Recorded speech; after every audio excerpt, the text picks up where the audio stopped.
Dans les allées du domaine de Baulon, les vendanges commencent. Le soleil a coloré les dernières grappes. Pour Christian Thomas, pas une seconde à perdre.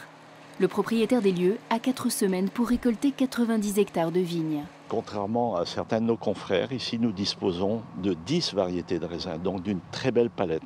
4 variétés pour les cognacs et également 6 variétés pour les pinots, 3 pour les blancs et 3 pour les rouges.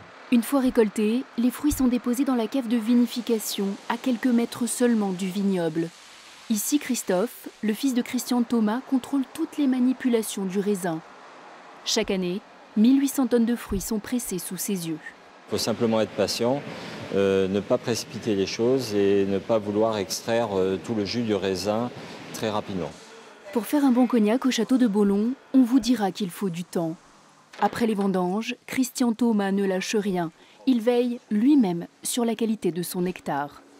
Dans l'un de ses nombreux chais de vieillissement ou encore dans ses coffres forts, comme il aime à les appeler, des barriques de Montil, un cépage rarissime dans la région, sommeille depuis un siècle. Et qui apporte au cognac beaucoup de finesse.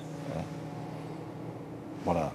Alors nous, et puis il développe beaucoup d'arômes. Il y a un beau théâtre, si vous voulez. C'est magnifique.